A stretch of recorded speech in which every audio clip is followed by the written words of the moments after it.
Kata ulama, apa maksud jaga Allah? Jaga Allah ni maksud dia, nombor satu, semua amalan fardu yang wajib kita lakukan itu, kita lakukan dengan bersungguh-sungguh tanpa sambil lewat. Yang kedua, amalan-amalan sunat itu dia perbanyakkan. Yang ketiga, dia meletakkan sesuatu di antara dia dan Saudara Muhammad perkara yang diharamkan oleh Allah. Maksudnya haram duk ni, dia tak tu sempadan siap-siap dah di antara dia dengan perkara yang diharamkan, iaitulah yang nama dia Saudara Muhammad syubhah. Itu disebut sebagai orang yang jaga Allah. Ambil yang mula-mula tadi ni. Dalam bab yang fardu dia buat secara bersungguh-sungguh tanpa sambil lewat. Kita semayang zuhur. Zuhur masuk waktu pukul 1:03. Kita masuk azan, masuk waktu Saudara Muhammad azan, mayang 2 rakaat, 2 rakaat lagi terus mayang zuhur 4 rakaat.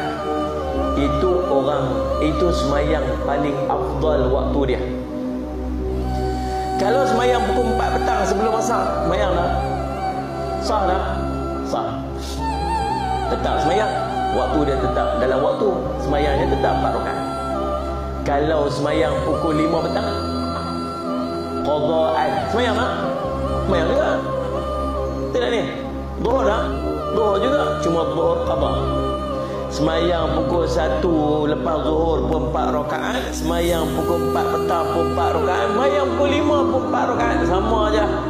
Tapi orang yang jaga semayang, semayangnya di awal waktu, bukan takat awal waktu, semayangnya berjemaah, bukan takat jemaah lagi, semayangnya dekat masjid, bukan takat masjid, semayangnya di saf paling depan, bukan takat saf paling depan, semayang nak rapatkan saf, bukan takat rapatkan saf, semayangnya dia perelokkan pakaian, dia bersugi sebelum, dia pakai kopiah, dia buat semua perkara yang paling afdal dalam semayang dia.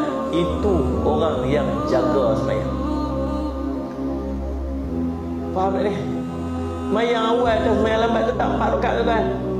Kalau kita semayang lambat-lambat tu tak tinggal 2 rakaat dah, kira sikit. Pasal apa? Hang semayang lambat sangat. Kalau tak larat dah buat 4, tunggu segi pukul 4 tinggal 2 rakaat dah, semayang 2 rakaat sudah.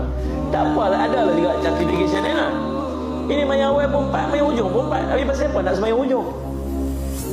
Pasal apa tak mau cari yang paling afdal? Dah, lepas ni kita nak jadi orang yang jaga hak Allah.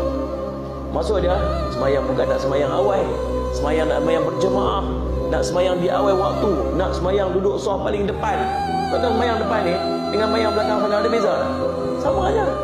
Sama aja segi rakaat dia. Tetap 4 rakaat Saudara Muhammad. Tapi yang beza dia ialah afdal.